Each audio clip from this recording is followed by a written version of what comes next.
2019 का पेपर है, ठीक है। आइए जरा स्टार्ट करते हैं। Production possibility curve for a country is shown, what would cause कि यार हमारा ये जो कर्व है सब पीछे की तरफ आ जाए। देखो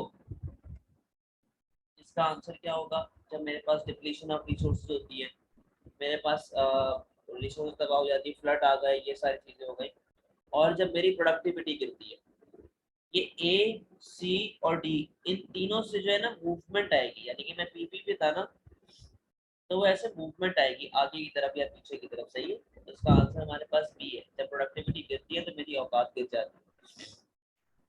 अच्छा, scientific method applied to farming, उससे आगे की तरफ जाएगा। Switch from production to consumer to capital good, तो वो ऐसा आगे की तरफ मूवमेंट कर रहा होगा। सही है। Application of more machinery used in manufacturing, इससे भी वो राइट पर जाएगा, आगे की तरफ जाएगा। 2, a government wants to move its economy away from central planning towards a market economy, which policy would be consistent with this aim? अच्छा भाई, इंट्रोडक्शन ऑफ टैरिफ, बेटा वो प्लांट से मार्केट की तरफ जा रही है, यानी कि टैरिफ उससे रिमूव करने पड़ेंगे। सही है। प्राइवेटाइज द ओनरशिप, हाँ ये इसका आंसर है, privatise the ownership of electricity generation. ठीक है, सी क्यों नहीं होगा। Provide free education for primary school peoples, ये भी गवर्नमेंट की जिम्मेदारी होती है, गवर्नमेंट तो खत्म हो गई है, हम तो फ्री मार्केट की तरफ जा चुके हैं। Reduce prices of food such as sweet and rice, ये वापस से गवर्नमेंट का इन्फ्लुएंस आ रहा है। What would be the determinant of a country's production possibility boundary? Production possibility curve. The capital invested in infrastructure, वो इसकी बात कर रहा है। ये जो लाइन होती है, ये लाइन क्या है। द लेवल ऑफ प्राइस और वेज, गलत, ये तो किसी और चीज में आता है। अनएम्प्लॉयमेंट भी हमारे पास नहीं आ रहा होता इसके अंदर, वो गैप होता है जो अनएम्प्लॉयमेंट का होता है। इम्पोर्ट एक्सपोर्ट भी हमारे पास इसके अंदर नहीं आता। कैपिटल इन्वेस्टेड इन इंफ्रास्ट्रक्चर, ये हमारे पास आ रहा होता है, जो मेरे पास ये लाइन बन रही होती है। ठीक है। What justifies government intervention in the provision of merit goods such as education? People who pay for education value it more than those who cannot pay, गलत बात है भाई, जिसके पास पैसा हो ना हो, पढ़ना होगा तो वो पढ़ेगा। Private schools have more merit than state schools, ये भी गलत है। Social cost of providing education outweighs social benefit of education, बेटा benefit ज़्यादा होता है, cost कम होती है। Some consumers do not fully recognize the value of education, lack of information, lack of knowledge। ठीक है, तमाम फसादों की जड़। एस एक्स और एस वाई बोलता है कि बताओ भाई हमारे पास पी एस क्या चल रही है दोनों की। ये तो बेटा हमारे पास परफेक्टली इलास्टिक है 5, तो ये जो एस एक्स है ये परफेक्टली इलास्टिक 0 आ जाएगा, और ये इलास्टिक है, देखो फ्लैट कर्व आ रहा है। इसका आंसर हमारे पास ए बनेगा। 6 आउट ऑफ सिलेबस है, A2 का पार्ट है। 7, the diagram shows the demand and supply of ice cream. The original equilibrium is X. Strawberries and cream are complementary goods. If the price of strawberries falls and cost of producing cream increases, which point represents the new equilibrium? होता है कि strawberry और cream ये दोनों complementary goods हैं। ठीक है, अगर तो प्राइस ऑफ स्ट्रॉबेरी कम होगी तो क्रीम की डिमांड बढ़ेगी, तो डिमांड ऐसा राइट वर्ड मारनी चाहिए। ठीक है, और उसकी कॉस्ट बढ़ गई है, उसकी जो है आइसक्रीम बनाने की कॉस्ट बढ़ गई है, तो सप्लाई हमारी ऐसे पीछे की तरफ आनी चाहिए। डिमांड आगे गया, सप्लाई पीछे आ गया, आंसर क्या बन जाएगा, बी बन जाएगा। Hunters in Mozambique want to extract wild honey from beehives. They find the beehive by following bird known as honey guide birds who want the beeswax that is also found in the beehives. What does this suggest? बोलता है कि यार हमारे पास जो लोग हैं ना वो शहद ढूंढना चाह रहे हैं, वो एक चिड़िया है, चिड़िया को पीछा करते हैं लोग, वो चिड़िया जो है वो बीसवैक्स में जाके बीहाइव्स में जाके बीसवैक्स निकालती है। ठीक है, what does this statement suggest? Hunter and honey guide birds are rival. Hunters and honey guide birds are rival consumers. देखो तो नेचुरल चीज हो गई ना, तो राइवल तो तब होगा जब दो कंज्यूमर्स पे करके उसे खरीद रहे हो। Wild honey and beeswax are free good, बेटा फ्री गुड वो गुड होता है जिसकी कोई अपॉर्चुनिटी कॉस्ट नहीं होती, अनलिमिटेड सप्लाई होता है। बीसवैक्स जो होते हैं, बीहाइव्स होते हैं, वो लिमिटेड होते हैं। Wild honey and beeswax are in joint supply है, हाँ जी बिल्कुल ठीक है, क्योंकि बीहाइव्स के अंदर बीसवैक्स भी है और वाइल्ड हनी भी है। हनी कहाँ गया, ये रहा, हनी भी है, बीeswax भी है, जॉइंट सप्लाई के अंदर होते दोनों मिला के। Wild honey is the opportunity cost of बीeswax, ऐसा नहीं है। What follows when income elasticity of demand for a good has value of -2? Income elasticity of demand है और माइनस के अंदर जा रही है, तो पहली बात तो ये इंफीरियर गुड होगा। ठीक है, 9 पे है इंफीरियर गुड है। तो भाई जब हमारे पास ये स्टेटमेंट पढ़ लो, when income rises less of good is what, ठीक है इंफीरियर गुड है ना, तो यही होगा। व्हेन इनकम राइजेस मोर, गलत, नेगेटिव रिलेशन आ गया था हमारे पास। और इनकम इलास्टिसिटी ऑफ डिमांड में प्राइस का तो कोई काम ही नहीं होता, ये तो कट गए। The diagram shows relationship between price and demand for normal good. What does this shift in D suggest? A decrease in the price of substitute good, तो फिर लोग सब्सिट्यूट पे जाना शुरू हो जाएंगे ना। A fall in the level of advertising for good, जी ये भी नहीं है। A rise in the price, rise से बेटा मूवमेंट आती है, ठीक है। Increase in income of consumers, क्योंकि गुड भी कैसा है, नॉर्मल गुड है।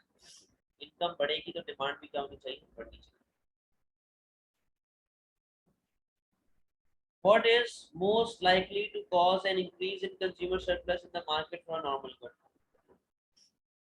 What is most likely to cause an increase in consumer surplus in the market for a normal good? Consumer surplus बढ़ेगा। Consumer surplus क्या होता है भाई?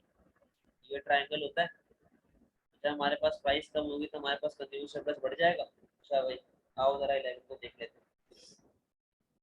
Increase in consumer income, increase in the number of substitutes, बेटा उससे कोई effect नहीं पड़ेगा, कंज्यूमर सरप्लस हमारा उल्टा कम हो जाएगा। जब सब्स्टिट्यूट्स बढ़ेंगे तो कर्व इलास्टिक होगा, कंज्यूमर सरप्लस जो है वो कम हो जाएगा पहले के मुकाबले में, ठीक है। And increase in the price of complementary goods, complementary good की प्राइस बढ़ेगी तो लोग उसकी डिमांड बढ़ाना शुरू कर देंगे, लोग जो है वो उसको छोड़ देंगे, सॉरी। जब कॉम्प्लीमेंट्री गुड की प्राइस बढ़ेगी तो लोग उसे छोड़ देंगे, तो हमारे गुड की डिमांड कम हो जाएगी। And increase in the price of good, बेटा जब प्राइस बढ़ेगी ना, प्राइस बढ़ेगी तो कंज्यूमर सरप्लस कम होगा। आंसर क्या है, कैसे? ये मेरा कंज्यूमर सरप्लस था, फॉर एग्जांपल इनकम बढ़ेगी तो डिमांड राइट बढ़ जाएगी, मेरा कंज्यूमर सरप्लस क्या हो जाएगा, अब ज्यादा हो गया पहले के मुकाबले, ठीक है। The cross elasticity of demand between two goods x and y is negative, यानी कि ये complementary goods होंगे। What would be the immediate effect of a rise in the price of product y? Product y की price बढ़ेगी तो उससे हमारे पास उस पर क्या इफेक्ट पड़ेगा, क्या बोलते हैं, x की डिमांड पे क्या इफेक्ट पड़ेगा। ऐसा नॉर्मल सी बात है ना, y की प्राइस बढ़ेगी तो x की डिमांड क्या हो जाएगी, ये आंसर है इसका। 2 मिनट रुकिएगा जरा।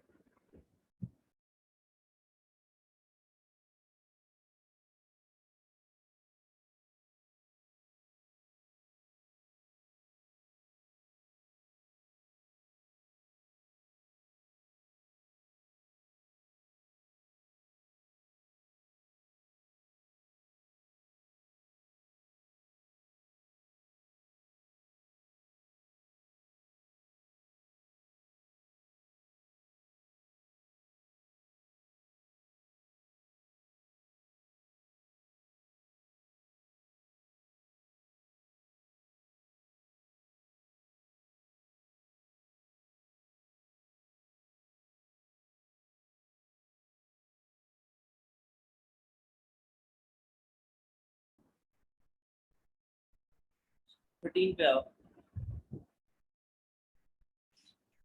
Which combination of event is most likely to leave the demand curve for a normal good in the same position? मतलब demand curve पे अपने पास कोई effect नहीं आना चाहिए normal good के ऊपर।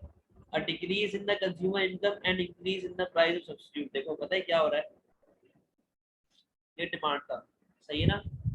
डिक्रीज इन कंज्यूमर इनकम, तो वो ऐसा पीछे की तरफ आ जाएगा, सही है। अब increase in the price of substitute, यानी कि मैं y को छोड़ के वापस से किधर आ जाऊंगा, x पे आ जाऊंगा, तो मैं वापस से d1 से कहां चले जाऊंगा, d की तरफ चले जाऊंगा, तो वापस से अपनी जगह पे खड़ा रहेगा, तो आंसर इसका a हो सकता है। अच्छा भाई, पार्ट बी के ऊपर हुआ, इंक्रीज इन कंज्यूमर इनकम, ठीक है जी, राइट वर्ड शिफ्ट मार देगा, डी से D one. Increase in the price of good, यानी कि ये ऐसे गया और फिर इंक्रीज इन प्राइस, उसी पे उसने क्या किया, मूवमेंट कर दी, जबकि इसने क्या बोला हुआ है कि सेम पोजीशन में रहे, कोई चेंजेस ना आए। इंक्रीज इन कंज्यूमर इनकम, ठीक है भाई, डी से डी वन गया। Increase in the price of substitute, तो वो तो और आगे चले जाएगा भाई, ठीक है। इंक्रीज इन कंज्यूमर इनकम, आगे आ गया भाई। Increase in the price of good, तो यानी कि वो ऐसा कोई, सॉरी वो मैंने पुराना वाला जो था उसमें डिक्रीज इनकम, सही है, तो ये वो वैसे भी गलत है, आंसर ये होता है। ट्रांसफर पेमेंट क्या होती है भाई, मैंने कहा था ईडी, जिसके बदले में आपको कुछ भी ना देना पड़े, तो जो आपके अब्बा आपको पैसे देते थे स्कूल के लिए, transfer payment. Too much sugar caused an increase in consumers' weight. Government has introduced a sugar tax on the consumption of soft drink that have high sugar content.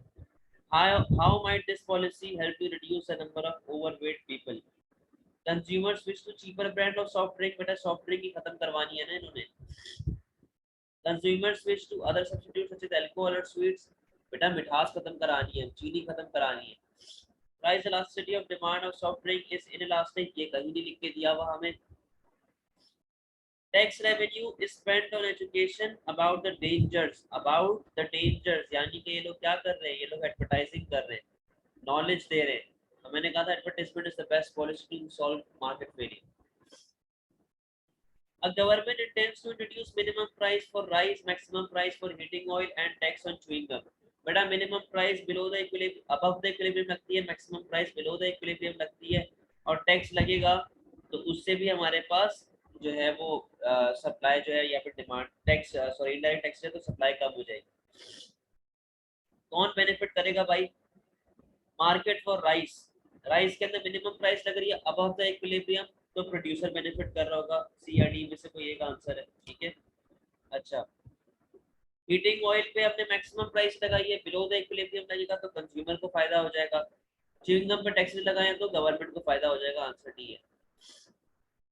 A South African government was concerned about the market influence of a large producer and was keen to take control of the company. What might be the possible result of this? ठीक है जी, आ जाओ।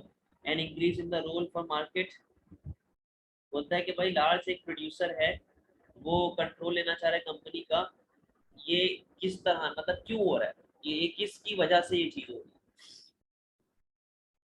An increase in public ownership, an increase in the role of consumer, and increase in the amount of competition.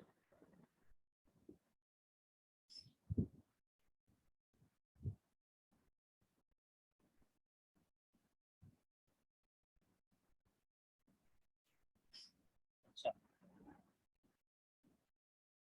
बोला एक large producer है और government उसका control लेना चाह रही है, ऐसा क्यों हो रहा है भाई, तो आओ an increase in the role of market, जब हमारे पास रोल ऑफ मार्केट बढ़ता है तो गवर्नमेंट उसको रोकने के लिए कोई ऐसी पॉलिसी नहीं लेके जाती, वो सिर्फ तब ऐसी पॉलिसी लेती है जब या तो वो कंज्यूमर को एक्सप्लॉइट कर रही हो, जो प्राइवेट प्रोड्यूसर है कंज्यूमर को एक्सप्लॉइट कर रहा हो, या फिर मोनोपोली क्रिएट कर रही हो, ठीक है।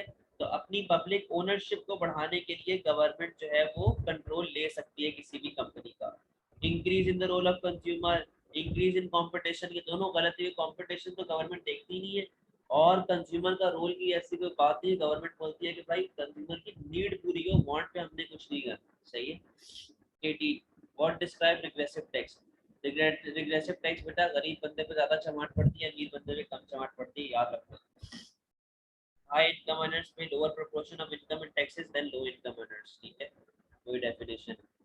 A country has fixed exchange rate, which combination of problem would be most likely to cause country's government to reduce taxes and lower interest rate, यानी कि expansionary policy की बात कर रहा है, reduce taxes and lower interest rate, expansionary policy की बात कर रहा है।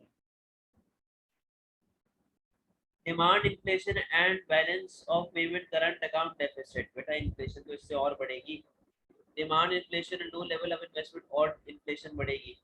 हाई अनएम्प्लॉयमेंट, हाई अनएम्प्लॉयमेंट को खत्म करने के लिए देखो ना, एग्रीगेट डिमांड जब मेरी बढ़ती है तो उससे मेरे पास अनएम्प्लॉयमेंट जो है वो कम हो जाती है, अनएम्प्लॉयमेंट मेरे पास कम हो जाती है ना, आगे की तरफ जा रहा होता है। अच्छा, तो हाई अनएम्प्लॉयमेंट को सॉल्व करने के लिए गवर्नमेंट ये पॉलिसी लगाई है, अब सी पूरा पढ़ो।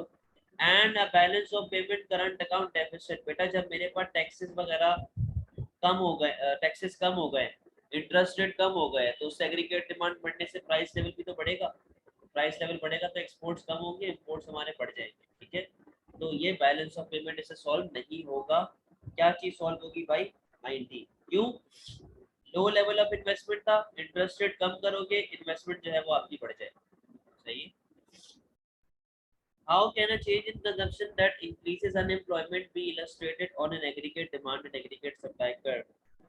अच्छा, बोलता है कि भाई हमारे पास 20 के अंदर कि हमारे पास how a change in consumption that increases unemployment, यानी कि कंजम्पशन हमारी कम हुई होगी, दैट इंक्रीजेस अनएम्प्लॉयमेंट लिखा हुआ है ना, कंजम्पशन हमारी कम हुई होगी, तो जब कंजम्पशन कम होगी तो एग्रीगेट डिमांड भी कम होगा और वो अंदर की तरफ आएगा। ठीक है, अंदर की तरफ आएगा, आंसर सी या डी में से आएगा। अब एक चीज को देखो, ये एग्रीगेट डिमांड आ गई, ये एग्रीगेट सप्लाई आ गई, ये ऐसे पीछे आ जाएगा 81, ये तो लेफ्ट वर्ड आ गया। अब बेटा ए एस के अंदर क्या आ रहा है, मूवमेंट आ रही है, पीछे की तरफ मूवमेंट आ रही है, तो आंसर हमारा 20 का क्या बन जाएगा, मूवमेंट डाउन द सप्लाई कर, नीचे की तरफ मूवमेंट आ रही है। ठीक है, what is not an item in a countries current account balance of payment, बेटा हमारे पास एक्सपोर्ट्स आ रही होती हैं, हमारे पास बैंकिंग सेक्टर से पैसा आ रहा होता है, हमारे पास जो है वो ई के अंदर प्रॉफिट्स आ रहे होते हैं, नेट इनकम के अंदर क्या चीज नहीं आ रही होती, overseas investment balance of payment के अंदर नहीं है। A country decides to remove all its tariff and engage in free international trade. What will be the final decision the country has to make before free trade takes place? अच्छा भाई, final decision उसे क्या लेने पड़ेंगे, deciding which resources to allocate to the production of goods and services for international trade. भाई वो बोलता है कि हम लोग फ्री ट्रेड करना चाह रहे हैं, हम लोग टैरिफ वगैरह हटा रहे हैं, बताओ हम लोग ऐसा क्या करें, क्या डिसीजंस लें, फ्री ट्रेड करने से पहले हमें क्या करना चाहिए। तो बेटा एलोकेशन ऑफ रिसोर्सेज तो मैं फ्री ट्रेड से पहले भी कर रहा हूँ ना, जाहिर सी बात है, मैं रिसोर्सेज एलोकेट कर रहा हूँ तभी तो प्रोडक्शन कर रहा हूँ, तो बाद में क्या चेंज आएगा इसके अंदर, deciding which goods and services should be provided, पहले भाई तो पहले से एक चीज चलती भी आ रही है, मैं तो बस टैरिफ कोटा हटा रहा हूँ, मैं कोई नए सिरे से थोड़ी काम कर रहा हूँ। Identifying the opportunity cost of production of goods and services which might be used, वही वाली बात है भाई, क्यों आइडेंटिफाई कर रहे हो, आप तो पहले से करते हुए आ रहे हो काम। Setting appropriate exchange rate for the international trade off goods and services, क्या मतलब है इसका, बेटा जब मैंने टैरिफ हटा दिया, मैंने सब्सिडी, मैंने जो है वो सारे प्रोटेक्शनिज्म हटा दिए हैं, अब मसला क्या है, या तो अपना माल महंगा होगा या तो सस्ता होगा, अब उस माल को उस लेवल पे फिक्स करने के लिए मुझे अपनी प्राइसेस को खेलना पड़ेगा, प्राइसेस को फ्लक्चुएट से रोकना पड़ेगा, फ्लक्चुएशन से, तो इसीलिए मुझे फिक्स करना पड़ेगा exchange rate. What is assumed to be constant when drawing an aggregate demand curve? क्या चीज कांस्टेंट होती है भाई, गवर्नमेंट टैक्स रेवेन्यू कांस्टेंट नहीं होता क्योंकि गवर्नमेंट स्पेंडिंग के अंदर आता है, इंटरेस्ट रेट कांस्टेंट नहीं होता क्योंकि इन्वेस्टमेंट के अंदर आता है, लेवल ऑफ अनएम्प्लॉयमेंट कांस्टेंट नहीं होती, डिमांड कर्व के अंदर कौन कांस्टेंट होगा, मनी सप्लाई, ऐसे फिक्स। ठीक है, ये मैंने आप लोगों को कल भी इस तरह का सेम सवाल कराया था। आओ, the diagram shows the imposition of import tariff, SW is world supply, SW plus tax is world supply after tariff is imposed। ठीक है, which statement is not correct, अच्छा which statement is not correct पूछ रहा है 24 पे ऊपर हम लोग, सही है। Domestic demand will fall from Q4 to Q3, ऐसे देखो, ये तो सही कह रहा है ना, डोमेस्टिक तो मेरा ये वाला है तो पीछे आ जाएगा, सही है ना, क्योंकि मेरे पास टैरिफ लगा है तो लोग जो है डोमेस्टिक पे आना शुरू हो जाएंगे। Import will change from Q1 to Q4, यहाँ से लेके यहाँ तक, से यहाँ तक Q2 टू Q3, ये भी सही है बिल्कुल, इसने पूछा मैं not. Import will fall from Q4 to Q3, हाँ ये गलत है, ये वाला जो है गलत है, क्यों, क्योंकि Q4 से Q3 तक हम लोग डोमेस्टिक डिमांड पे आ रहे हैं, इम्पोर्ट्स में नहीं आ रहे, सही है, इम्पोर्ट्स हमारी ये वाली रेंज है, ये वाली रेंज है import. An economy is facing a period of deflation, what must be happening, जब deflation आ रहा होता है तो अपनी प्राइस गिर रही होती है, बेटा प्राइस गिर रही होगी। A British citizen buys a house in the US which he rents to American citizens in order to receive an income for himself. Where will the initial purchase and the rent be recorded? बेटा ये वो है immediate subsequent effect। जब मैं भी कोई भी चीज इन्वेस्टमेंट करता हूँ तो वो कैपिटल अकाउंट के अंदर इफेक्ट मारती है, तो मैंने घर खरीदा तो कैपिटल में चले गया, अब हर साल बाहर से गोरा मुझे उसका रेंट भेजेगा तो मेरी नेट इनकम पे डलेगा, मेरी नेट इनकम के अंदर आएगा, मेरी करंट अकाउंट के एक्सपोर्ट्स के अंदर आएगा, क्यों, क्योंकि पैसा आ रहा है, अगर तुम्हें पैसा दे रहा होता ना तो वो इम्पोर्ट के अंदर आ रहा होता, सही है, जब पैसा आ रहा होता है वो एक्सपोर्ट के अंदर आता है। Under a system of floating exchange rate, what determines the foreign exchange value of the currency? Floating के ऊपर काम चल रहा है भाई। बोलता है कि फॉरेन एक्सचेंज वैल्यू हमारी करेंसी की बनती किस तरीके से।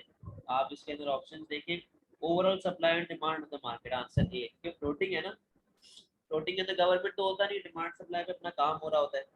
Purchasing power of the currency relative to the purchasing power of foreign currency, ये कोई बात नहीं हुई। तो surplus and deficit of balance of payment current account किसी काम का नहीं है।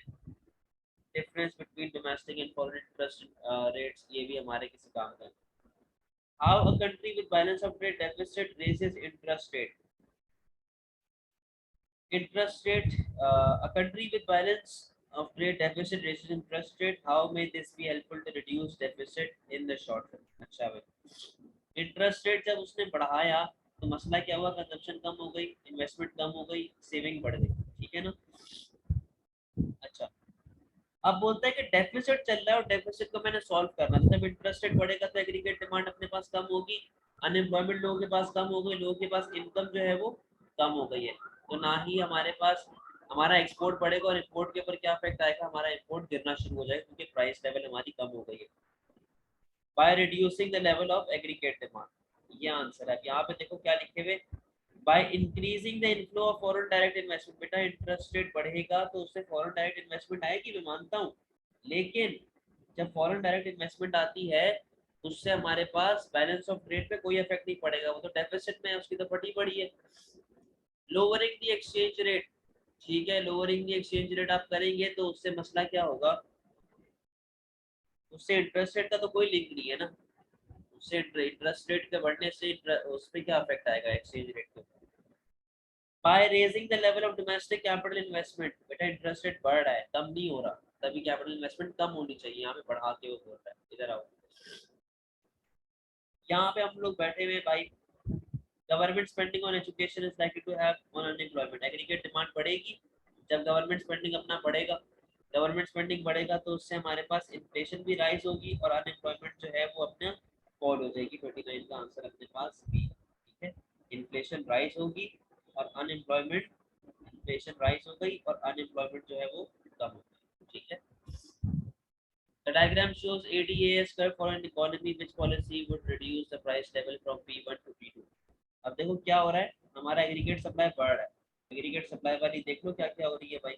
डेप्रिसिएटिंग करेंसी, इंपोर्ट एक्सपेंसिव होगा तो रॉ मटेरियल अपने पास एक्सपेंसिव हो जाएगा, उससे कॉस्ट ऑफ प्रोडक्शन बढ़ती है, बढ़ेगी और एग्रीगेट सप्लाई कम हो जाएगी, ये नहीं होगा। इम्पोजिंग टैरिफ, उससे भी सेम यही चीज हो रही होगी। रेजिंग सेल्स टैक्स, उससे भी एग्रीगेट सप्लाई कम हो रहा होगा, सिर्फ इससे अपना एग्रीगेट सप्लाई क्या होगा, बढ़ेगा, क्यों, क्योंकि हमारी लेबर की प्रोडक्टिविटी बढ़ रही है, ठीक है। ये वाला पेपर भी हमारा हो गया। चले भाई, क्लास ऑफ कर रहे, अल्लाह हाफ़िज़। कुछ पूछना तो नहीं है ना।